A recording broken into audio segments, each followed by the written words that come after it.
নম্বর যেটা বলবো সেটা হচ্ছে হাইওয়েতে কখনো রেসিং মুডে যাবেন না, যে আমি হাইওয়েতে উঠছি আমার সাথে আরও অনেকগুলো বাইক আছে সবার আগে আমার থাকতে হবে। সো 1 নম্বর এই জিনিসটা খেয়াল রাখবেন যে কখনো রেসিং মুডে যাবেন না। 2 নম্বর যে বিষয়টা খেয়াল রাখবেন সেটা হচ্ছে আপনাকে যদি কোনো সাপ্রি রাইডার বা কোনো ছোট গাড়ি, যেমন ধরেন আপনি 150 সিসি গাড়ি চালাচ্ছেন, আপনাকে একটা 125 সিসি বা 110 সিসি গাড়ি ওভারটেক করে গেল, আপনি যদি এখন মনে করেন যে না ও আমাকে কেন ওভারটেক করলো, আমিও তাকে ওভারটেক করবো, এই মেন্টালিটি নিয়ে হাইওয়েতে কখনো রাইড করবেন না। তাকে তার মতো যাইতে দিন, আপনি আপনার মতো বাইক চালান, ঠিক আছে?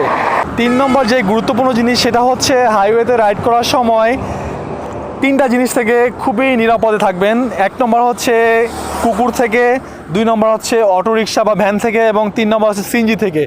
এই 3টা জিনিস থেকে সবসময় সতর্ক থাকবেন, এবং রাস্তার আশেপাশে বা ডানে বামে উপরে নিচে সামনে যদি এই 3টা জিনিস দেখেন, অর্থাৎ কুকুর দেখেন, সিএনজি দেখেন বা অটোরিকশা দেখেন, আগের থেকে স্লো হয়ে যাবেন এবং নিজের থেকে সতর্ক থাকবেন।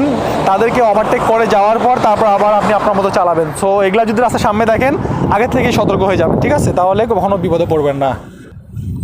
4 নম্বর জিনিস হচ্ছে হাইওয়েতে ওঠার আগে অবশ্যই আপনার বাইক চেক আপ করে নেবেন। বাইকের brake, tyre pressure, looking glass সব ঠিকঠাক রাখবেন এবং যথেষ্ট পরিমাণে ফুয়েল নেবেন। ইনশাল্লাহ কখনো কোনো জায়গায় বিপদে পড়বেন না, ইনশাল্লাহ। 5 নম্বর আরেকটা টিপস হচ্ছে কখনো বড় গাড়ির সাথে রেসে যাবেন না, অর্থাৎ বাসের সাথে রেসে যাবেন না। এই জিনিসটা করলেই ভুল করবেন, ঠিক আছে?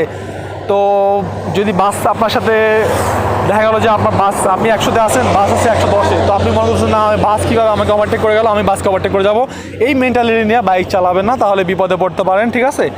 আর আরও একটা গুরুত্বপূর্ণ জিনিস, যখন হচ্ছে এলাকা দিয়ে যাবেন, অর্থাৎ কোনো বাজার এলাকা দিয়ে যাবেন বা যেখানে মার্কেট টার্গেট আছে এরকম ঘনবসতি এলাকায় যাবেন, এই সব জায়গায় যাওয়ার আগে অর্থাৎ গাড়িটা ঢোকার আগেই খেয়াল রাখবেন যেন আপনি সবসময় হর্ন দিয়ে দিয়ে এই এলাকাগুলো পার হবেন। কারণ হচ্ছে কি, যে কোনো সময় এগুলা ছোটোখাটো ভ্যান গাড়ি রিক্সা হচ্ছে বাজার থেকে বাইর হয়ে হচ্ছে আপনার মেইন রোডে আসতে পারে, এবং এর কারণে হচ্ছে আপনার ব্যালেন্স হারায় আপনি দুর্ঘটনায় পড়তে পারেন। তো বাজার এলাকা বলেন, তারপর হচ্ছে আপনার ঘনবসতি এলাকা বলেন, এগুলা থেকে সবসময় দূরে মানে দেখলেই হচ্ছে আগের থেকে সতর্ক হয়ে যাবেন, ইনশাল্লাহ বিপদে পড়বেন না।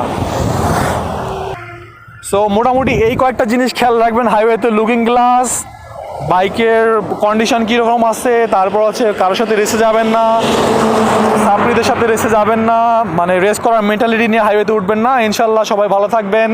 এই জিনিসটা খেয়াল রাখলে হাইওয়েতে সুন্দরভাবে রাইড করতে পারবেন এবং সবসময় নিরাপদে নিজের কন্ট্রোলের মধ্যে রাইড করার চেষ্টা করবেন। So thank you for watching the video.